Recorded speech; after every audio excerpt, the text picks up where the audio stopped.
हरदोई जिला मुख्यालय से करीब 40 किलोमीटर पूर्व दिशा में धुबिया आश्रम के नाम से एक धार्मिक व पर्यटन स्थल है। तपोवन सिद्ध आश्रम के नाम से मशहूर इस स्थल पर दूर दराज से हर दिन भक्त दर्शन के लिए आते हैं। यहाँ सबसे पहले आपको सिद्ध बाबा के दर्शन होंगे, फिर यहाँ अलग अलग देवी देवताओं के कई छोटे छोटे मंदिर हैं। आश्रम परिसर में ही एक शिवलिंग है जिसमें से 2400 घंटे स्वतः ही जलधारा निकलती रहती है।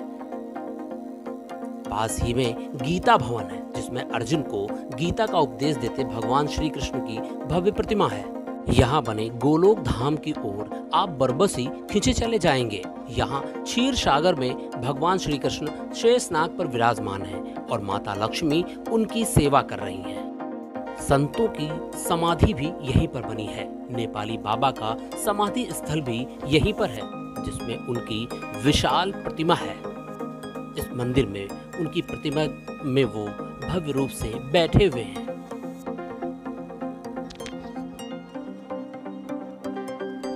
मुख्य आश्रम से थोड़ी ही दूर पर एक रमणीक स्थल है।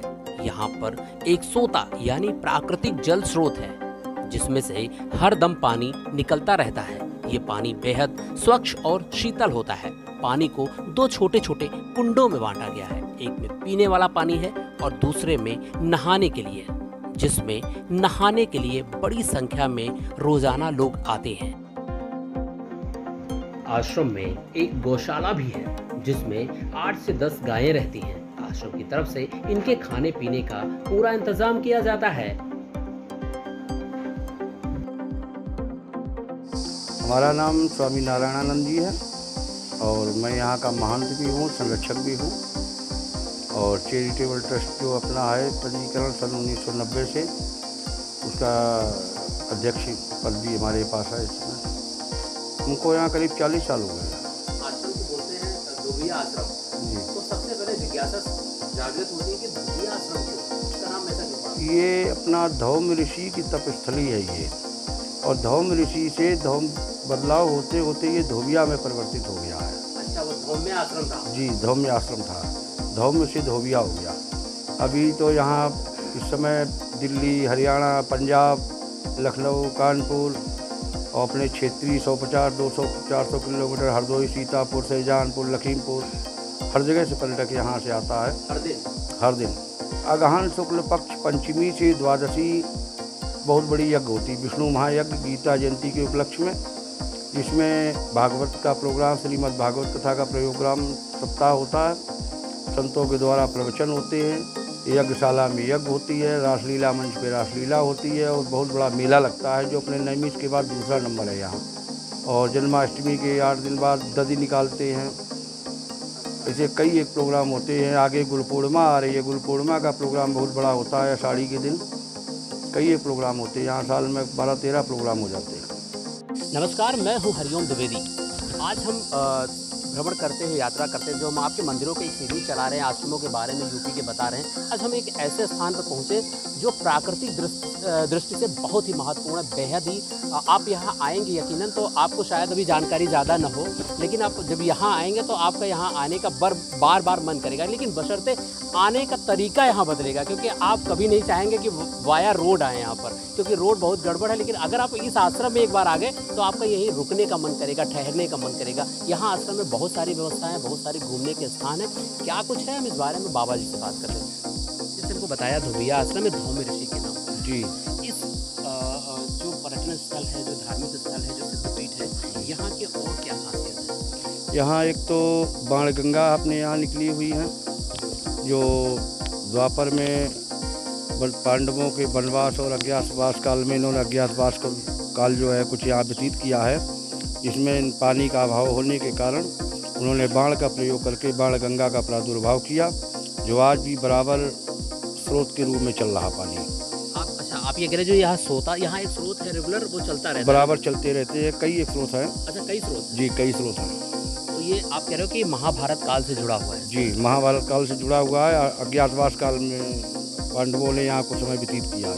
हमने सुना है कि एक कर्ण से भी जुड़ा बताया जाता है कि यहाँ पर कर्ण जो उनको तीर लगा था अर्जुन का। जी, दानवीर कर्ण यहाँ आए थे और ये गुप्त रहस्य है पांडवों के समय का, जो यहाँ पे अज्ञातवास काल में जब पांडव आए हैं तो कर्ण मिलने आए थे इनसे, जिस समय कुंती ने इनसे कर्ण मांगे थे, कवच कुंडल जी। उस समय इन्होंने कुछ समय व्यतीत किया था आके पांडवों ने, तब कर्ण आए हुए थे जी। तो मतलब कुल मिला के महाभारत कालीन है और यहाँ पर रमणीक भी बहुत है। आप यहाँ देखिए छोटे छोटे मंदिर हैं, छोटे छोटे आश्रम हैं। तो आप पड़ोस में इधर देखिए भैया, दिखाइए ज़रा, सब पीछे जंगल है और जंगल है, मतलब आपको यहाँ पर इतनी प्राकृतिक सुंदरता जो आप आजकल कहीं खो सी गई है प्राकृतिक सुंदरता, वो आपको यहाँ पर निहारने को मिलेगी, मन को शांति मिलेगी। और यहाँ पर आश्रम की तरफ से ये महाराज जी ने बहुत अच्छी व्यवस्थाएं कर रखी।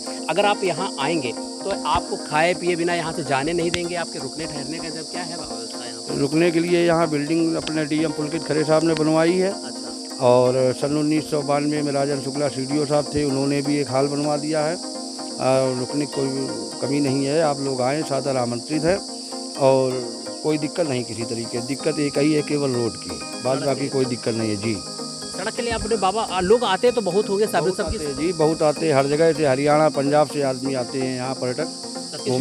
सबकी शिकायतें यही एक है कि रोड नहीं, महाराज रोड बनवाइए पहले।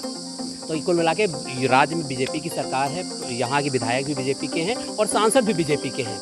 और मंदिरों पे उनका ज़्यादा फोकस है, खासकर योगी बाबा का अगर बात करें तो उनका मंदिरों पे फोकस है। लेकिन यहाँ पर जो कुछ तो व्यवस्थाएं हैं, लेकिन सबसे दिक्कत जो है वो रोड वाली है और उसके आवागमन की जी, रोड और लाइट दोनों की दिक्कत है यहाँ। रोड और लाइट की दिक्कत जी, लाइट यहाँ नहीं आ रही, लाइट नहीं आ रही है। तो यहाँ पर लाइट की दिक्कत है, बिना लाइट दिक्कत, ये तो कहो ये प्रकृति की गोद में है ये स्थान। एक बार निश्चित तौर पर हम आप सभी से अपील करेंगे कि एक बार अगर आप घूमने का शौक रखते हैं तो एक बार यहाँ पर ज़रूर आएँ। भले रास्ता भी गड़बड़ है, तो उम्मीद है कि इस पर ध्यान दिया जाएगा, कुछ दिन में रोड सही होगी, लेकिन एक बार यहाँ पर ज़रूर आएँ। और निश्चित तौर पर आपका आप जो एकांत में थोड़ा समय व्यतीत करना चाहते हैं, थोड़ा मन को अपना टाइम देना चाहते हैं, थोड़ा उसको वक्त देना चाहते हैं, तो वो यहीं पर पूरा हो सकता है। और आप आइए यहाँ पर, पूजा करिए, पूजा भजन करिए और एकांतवास यहाँ पर आप जो है व्यतीत कर सकते हैं जी। सुबह 8 बजे आरती होती, 7:30 बजे। अच्छा। विष्णु भगवान के मंदिर में, गीता भवन में। अच्छा। सभी मंदिरों में होती है, लेकिन गीता भवन मेन मंदिर है। अच्छा। वहाँ सुबह शाम को भी 7 बजे और सुबह 7, सवा 7, 7:30 बजे तक आरती, दोनों टाइम। मूर्ति पूजन, श्रृंगार पूजन वगैरह, भोग लगता है दोपहर में। सबको प्रसाद जी, सबको प्रसाद वितरण होता है, भोजन का भी और जो मंदिर का प्रसाद है वो भी। हमारे साथ कुछ लोग हैं जो यहाँ पर खड़े हैं, जैसे मैं बात कर रहा था। दादी इधर आइए एक मिनट, आप इधर आओ। क्या नाम है आपका? विद्यावती। कहाँ से आ रही हो आप? सुरजीपुर। अच्छा, तो इधर आप जो है कब से आती हो यहाँ आश्रम में? हम 3 बार हैं। बस 3 बार आई हो? 3 बार। कितनी दूर है भैया? दूर। अच्छा। सब कुछ आवागमन साधन नहीं है। हाँ। मन तो होता है कि हम रोज जाएं। हाँ, इनका मन होता है कि रोज आए, लेकिन सड़क की व्यवस्था कारण ये आ नहीं पाते। कैसा लगता है आपको, ये बताइए? बहुत अच्छा लगा, बहुत अच्छा लगा। मंदिर का यहाँ आश्रम क्या अच्छा लगता है? सब चीज आप दर्शन, सब मूर्ति, सब के पेड़ पौधे के, सब चीज के। क्या नाम आपका? हम पकड़े आप बताओ। सरस्वती जी, आप यहाँ कब से आ रहे हो? हम कब नए महीने आज पहली बार आई हो? ना, एक नहीं हो रहा है। तो दोबारा आई हो, अच्छा लगा ना आपको? तो आप रहती कहाँ हो? हम सकाहा में रहा। अच्छा, सकाहा, ये हरदोई उधर। अच्छा, तो आप सकाहा, तो फिर आई हो तो अच्छा लग रहा है ना आपको? साहब स्थान पे जहाँ जाओ तहाँ अच्छा ही लगा। ये तो यहाँ खास बात क्या लगी? आप तो तमाम स्थान गई हो, यहाँ खासियत क्या लगी आपको? अलग क्या लगा यहाँ? हाँ, अच्छा है। अलग क्या लगा है? क्या अलग लगा दूसरी जगह से? यहाँ क्या लगता भैया, आप बताओ, यहाँ क्या खास है? परिवर्तन यहाँ को अच्छा लगा है। यहाँ देवी देवताओं की फोटो है, बहुत अच्छे। फोटो तो आप कहीं भी देख लोगे। यहाँ मंदिर, बताओ क्या खासियत है? जंगल भी अच्छा है। हाँ साहब, ये आज मंदिर है बाबा, ये भगवान का क्या है? इस मंदिर का इतिहास क्या कुछ है, इस बारे में बताइए। हाँ, ये पुराना है और ये गीता भवन है। हाँ, इसमें भगवान को अर्जुन को उपदेश दे रहे हैं। अच्छा, ये वो वाला मंदिर है, उस इतिहास का गवाह है। हाँ। नाम हमारा है शिवकरण लाल, निवासी बूढ़ा गांव। और यहाँ बाबा नेपाली के ज़माने से हैं।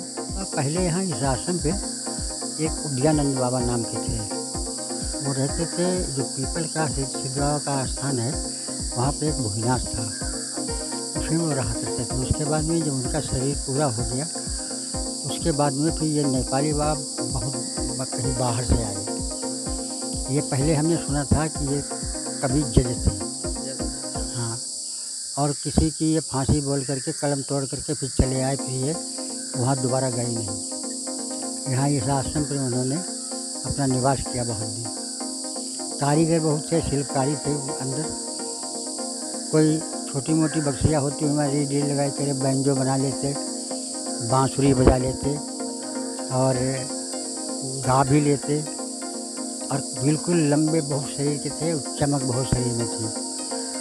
अन्न यहाँ का खाते नहीं थे, नमक भी नहीं खाते थे आश्रम का, केवल चरणामृत लेते थे, प्रसाद भी नहीं लेते थे, चरणामृत लेते थे केवल।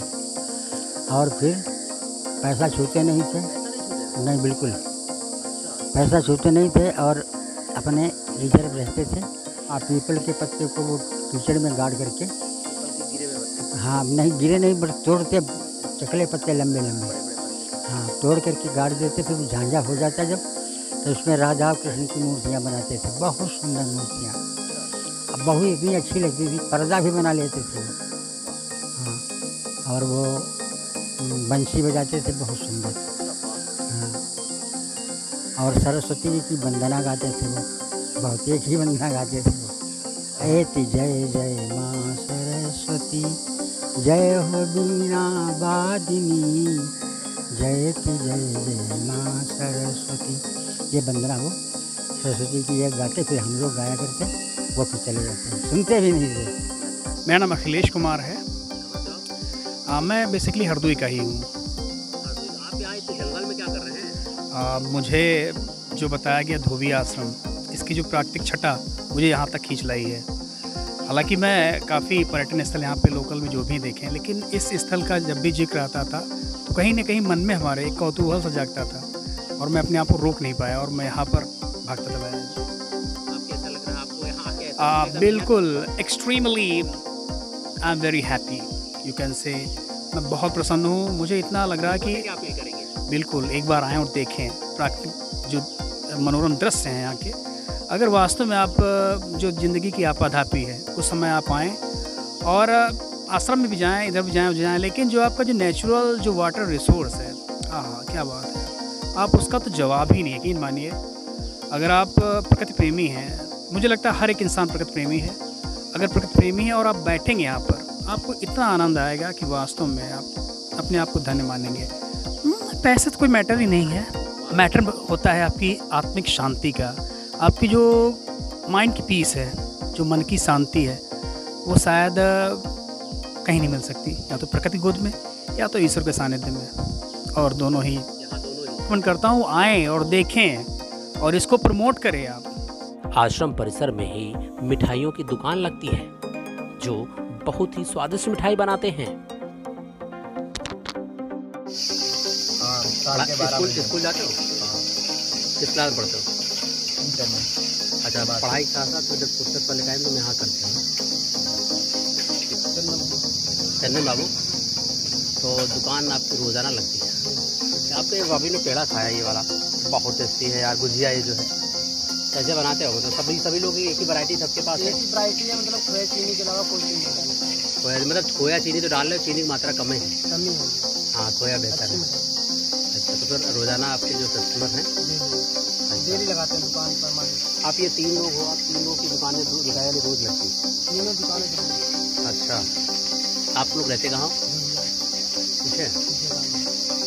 19 में बीजेपी विधायक श्याम प्रकाश ने 25 लाख रुपए का यहाँ स्नानागार के लिए शिलान्यास का पत्थर लगवाया था, लेकिन वो आज तक नहीं बना। तो फिर आप ये देख लीजिए, ये विधायक निधि योजना के तहत जो है इसको बनवाया गया है। ये है क्या? ये एक्चुअली स्नानागार, यहाँ सार्वजनिक जो है स्नानागार, सब यानी कॉमन जो बाथरूम है, जो सबके नहाने के लिए स्थान है, वो कॉमन तौर पे बनना है। इसका शिलान्यास किया गया। कब किया गया था? ये 8/2019 इसने किया था। विधायक श्याम प्रकाश जी है, ये यहाँ के विधायक हैं, पहले भी विधायक रहे हैं, अभी भी मौजूदा वर्तमान में विधायक हैं। और ये हाँ, ये कब हुआ था? 25 लाख का ये है, 25 लाख का प्रोजेक्ट था जो स्नानागार बनना था। और तो अब अभी हम आपको चलो स्नानागार घुमाते हैं। ये जो 25 लाख का हो गया, शिलान्यास हो गया, अब चलो यहाँ अभी आप महाराज जी से पूछते हैं, महाराज जी से उसका रास्ता पूछेंगे कि ये स्नानागार का रास्ता कहाँ, जिसमें 25 लाख रुपए लगे थे। बाबा ये कहाँ पर है? ये स्नानागार अभी बना ही नहीं महाराज। कागजों पर है ये? जी, कागजों पर, पत्थर में है केवल। ये कैसे, मतलब मैं समझ नहीं पा रहा हूँ। ये सिर्फ पत्थर ही लगा? सिर्फ पत्थर ही लगा, दोबारा कोई आया ही नहीं। हम गए भी 2-4 बार, कहा भी, लोगों से कहलाया भी, नेताओं से, लेकिन आज तक कोई कार्य नहीं हुआ।